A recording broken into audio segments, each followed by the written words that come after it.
को बहुत बहुत ज़्यादा शुक्रिया अदा करना चाहूँगी उनका, क्योंकि उन्होंने ये भरोसा किया। चलिए कोई नहीं, आसिम के पास हम आते हैं। ठीक है। एक तरफ मुगलों की कहानी को कोर्स से हटाया जा रहा है, ऐसे समय में आप इस तरीके की वेब सीरीज लेकर आए, लगता है कि अगर बाइकआउट होता है तो उसको कैसे हैंडल करें? बाइकआउट का अगर हमारा शो बॉयकॉट होगा, हाँ, वेब सीरीज का अगर बाइकआउट होता है, क्योंकि मुगलों की इतिहास को हटाया गया, ये खबर आपने पढ़ी होगी, देखा होगा, फिर ऐसे में आप किताबों से जी वो मुझे नहीं पता कि क्यों हटाया जा रहा है, उसका क्या रीज़न है, बट हमारा मेन मकसद तो यही है कि एंटरटेन करना है। मैं एक एक्टर हूँ, हमारा काम है कि आए अपना किरदार निभाएं और उसको खूबी निभाएं, और वहीं तक हमारी रिस्पॉन्सिबिलिटी रहती है। अब उसके आगे अगर बॉयकॉट हो या क्या हो, वो हम क्या कह सकते हैं, मैम चुप जाइए, हमारे हाथ में नहीं है। सवाल इसमें यही कि अगर बाइकआउट होता है तो आप क्या करेंगे? क्योंकि बाइकआउट में नुकसान है आपका। नुकसान तो है, बट अब क्या कर सकते हैं, हमारे हाथ में। मैं आपको ये कह रहा हूँ ना, हमारे हाथ में कुछ होता नहीं है। मैं एक एक्टर हूँ, मेरा काम है एक्टिंग करना और एंटरटेन करना, और दोनों चीज़ें मैं आपको ताज सीजन 2 में अभी देने वाला हूँ। बाइकआउट की जो लॉ उठती है वो ज़्यादातर यूपी से उठती है। अच्छा, तो फिर तो ये तो दरख्वास्त कर सकता हूँ कि ऐसा ना करें और उस गली में ना जाएं। हाँ, और प्यार मोहब्बत से शो देखें और उसको उतना ही प्यार दें जितनी प्यार से हमने ये शो बनाया है कि नहीं। अगर आपको रोल मिला हुआ है तो कितना आपके लिए चैलेंजिंग रहा, और किस तरीके से आपने इसमें जो उर्दू बोली है किस तरीके से सीखी? सर, मेहरुनिसा का किरदार या फिर जो आगे जाके नूरजहां बनती है, ये कैरेक्टर जो नूरजहां, हमको पता है कि she was one of the most powerful women in Indian history और इन ग्लोबल हिस्ट्री ऑल्सो। तो ये कैरेक्टर पहले ये जो thanks to the makers again कि उन्होंने ये विश्वास रखी है मेरे पे, ये ऑफ कोर्स एक अपने आप में एक चैलेंज भी है और एक बहुत बड़ी रिस्पॉन्सिबिलिटी है। और ये किरदार निभाने में अगर एक भाषा में बोला जाए, मज़ा आ गया सर, क्योंकि आई थिंक मेहरुनिसा का कैरेक्टर मेरे ज़िंदगी का सबसे चैलेंजिंग और सबसे रिवॉर्डिंग कैरेक्टर रहा है। मुगल इतिहास और मुगलों का जलवा एक बार फिर से हमको पर्दे पर देखने को मिलेगा। ताज का दूसरा हिस्सा आ रहा है, उसकी मुख्य टीम हमारे साथ आसिम और बंगाल के अदाकारा हमारे साथ हैं जो मेहरुनिसा का किरदार निभा रही है। कितना मुश्किल था ये किरदार, क्योंकि जब हम मुगल की बात करते हैं तो तलवारबाजी, उर्दू, ये तमाम चीज़ें जो है उसमें एक मुख्य किरदार होता है। पहले तो मैं सबको मेरा असली नाम बता देती हूँ।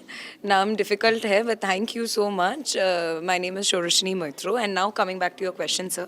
ऑफ कोर्स जब इतना बड़ा ताज अपने आप में एक मैग्नम ओपस है, और जब हम एक हिस्टोरिकल ड्रामा स्पेशली 2021 में शूट करते हैं या फिर 2022 में शूट करते हैं, और वो शो जाके 23 में रिलीज़ होती है, ऑफ कोर्स उसको कन्विंसिंग बनाना, वो शो को कन्विंसिंग बनाना, उसके सारे जो कैरेक्टर्स हैं उसको, उन लोगों को रिलेटेबल बनाना और कंटेम्प्रेरी नहीं बना के भी रिलेटेबल बनाना, वो अपने आप में एक चैलेंज है। और जब ऐसा एक किरदार आपको मिलता है, नूरजहां का किरदार मिलता है, वो एक बहुत बड़ी रिस्पॉन्सिबिलिटी है। तो इसके लिए मैं अपने मेकर्स को बहुत बहुत ज़्यादा शुक्रिया अदा करना चाहूँगी उनका, क्योंकि उन्होंने ये भरोसा किया। चलिए कोई नहीं, आसिम के पास हम आते हैं। ठीक है, चलिए।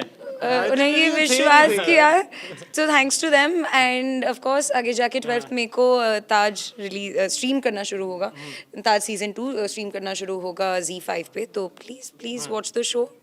आसिम से बात कर लेते हैं। पहला एपिसोड काफ़ी लोगों ने पसंद किया, और इसमें जिस तरीके से जब दूसरा एपिसोड आता है तो और ज़्यादा चैलेंजिंग हो जाता है, क्योंकि और ज़्यादा जिम्मेदारी बढ़ जाती है। जी, अब नसीरुद्दीन शाह आपके साथ हैं, किस तरीके की जो उनका एक पर्सनैलिटी है, कितना हेल्प उनसे आपको मिला अपने किरदार को निभाने के लिए? जैसा कि आपने कहा कि नसीरुद्दीन शाह मेरे साथ हैं, तो फिर डरने की बात ही नहीं है। वो तो एक अपने आप में एक इंस्टीट्यूशन है, तो उनके साथ जितना वक्त बिताया जाए उतना मेरे लिए और किसी भी एक आर्टिस्ट के लिए कम है, क्योंकि जब उनके साथ काम करते हैं तो मज़ा तो आता है, डर भी लगता है, और डर के मारे काम अच्छा भी लग जाता है। तो यही है कि जब बहुत मज़ा आया उनके साथ, जितना भी वक्त बिताया हमने, और काफ़ी इंटेंस सीन्स थे मेरे उनके साथ। तो यही है कि मतलब उनके बारे में जितना बोला जाए कम है। मतलब मैं बस शुक्रगुजार हूँ कि मैं एक सेम प्लेटफॉर्म, एक सेम स्टेज पे, एक सेम फ्रेम में मैं उनके साथ मुझे मौका मिला काम करने का, और आई जस्ट होप दैट लोगों को वो काम पसंद आया भी है और आगे जाके और पसंद आए। सलीम की कहानी, मुगलों की कहानी लोग बचपन से सुनते रहते हैं, कई बार पर्दे पे देखा है। उस किरदार को जब आप निभाते हैं तो अलग से क्या कुछ आपको सीखना पड़ा? घुड़सवारी नहीं आती थी मुझे, और सलीम ऐसे थे कि घोड़े पे ही पैदा हुए थे, मतलब उनका तो फिर तलवारबाजी नहीं आती थी, तलवारबाजी सीखनी पड़ी। काफ़ी एक्शन ट्रेनिंग इंटेंस सीखनी पड़ी, वो काफ़ी हमारा एक रहा। और यही था कि एक हफ्ता था मेरे पास पूरी स्क्रिप्ट पढ़ने के लिए, और जितनी भी ट्रेनिंग करनी थी वो सारे एक हफ्ते के दौरान मैंने जितना सीखा वो सीखा। और उसके बाद हमारे डायरेक्टर्स जो हैं रॉन और विभू, उन्होंने वही अपना हाथ पकड़ के आगे लेके चले गए हमें, और अच्छा रहा। मतलब यही है कि काफ़ी इंटेंस शूट रहा है, तो ये मैं ज़रूर कहना चाहूँगा, क्योंकि ये आई थिंक मेरी ज़िंदगी में मैंने इससे पहले इतनी मेहनत नहीं करी किसी किरदार के लिए जितनी मैंने शो में शो को शूट करते हुए उस दौरान भी। मतलब जितने जब शूट भी कर रहे थे तभी भी हमारी ट्रेनिंग चल ही रही थी। कभी स्वॉर्ड फाइटिंग की ट्रेनिंग चल रही है, कभी घुड़सवारी हो रही है, तो बीच में कुश्ती की ट्रेनिंग, तो ये सारी चीज़ें चल रही थी। It was a intense shoot but a good one. मुगलों के इतिहास को किताबों से हटाने की बात की जा रही है, ऐसे में आप मुगल पर वेब सीरीज़ लेकर आ रहे हैं, लगता है विरोध भी हुआ है आपको? अगर विरोध का सामना करना पड़ा तो उसके लिए तैयार हैं? ये तो प्रश्न Z5 और हमारे मेकर्स से ही पूछना पड़ेगा, इसमें मेरा कोई से नहीं है। लेकिन मैं यही आशा करता हूँ कि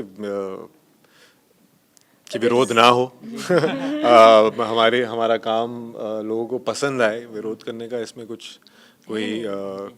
कोई ज़रूरी नहीं है। लास्ट सवाल है, आपसे कर लेते हैं। लखनऊ भी है, ये मुगलों का इससे बड़ा गहरा ताल्लुक रहा है, इस शहर को आप कैसे देखती हैं?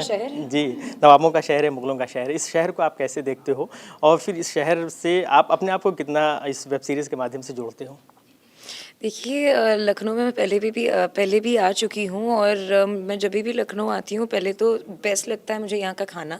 हम कल ही बात कर रहे थे कि हम लखनऊ जाके पहले ही तो कबाब खाएंगे, तो यहाँ का खाना मुझे बहुत अमेजिंग लगता है। और यहाँ का Lucknow used to be the centre, अभी भी सेंटर ऑफ आर्ट कल्चर। जैसे आपके यहाँ पे रूमी दरवाज़ा ले लो, आर्किटेक्चर, और हम लोग कुछ पार्ट्स जयपुर में शूट किए हैं। भगवान करे अगर हो सके तो हम लोग कभी लखनऊ भी आए, शो को शूट करने के लिए आए। और हमारा सेट था गुजरात में, और ऐसा ही कुछ आर्किटेक्चर हमारे मेकर्स ने बनाने की कोशिश की है वहाँ पे। सो ऑफ कोर्स व्हेन नवाबों का शहर हम क्यों कहते हैं, क्योंकि वो रॉयल्टी वाली फीलिंग आती है। And Taj is all about royalty, all the secrets of royalty, all the love that comes with royalty, everything. और लखनऊ से मैं ऐसे ही रिलेट करना चाहूँगी शो को। Thank you. तो ये थी हमारे साथ ताज की टीम, जो कि पूरी तरीके से तैयार है। साफ तौर पे इन्होंने कहा कि ताज पूरी तरीके से एक ऐतिहासिक वेब सीरीज़ और इसको ज़रूर देखना चाहिए। और बायकॉट वालों के लिए उन्होंने कहा है कि जो लोग बायकॉट करते हैं उन्हें भी इस तरीके की वेब सीरीज़ को देखना चाहिए बायकॉट करने से पहले। वीडियो जर्नलिस्ट मेराज खान के साथ फरीदुल हसन, #भारत न्यूज़ लखनऊ।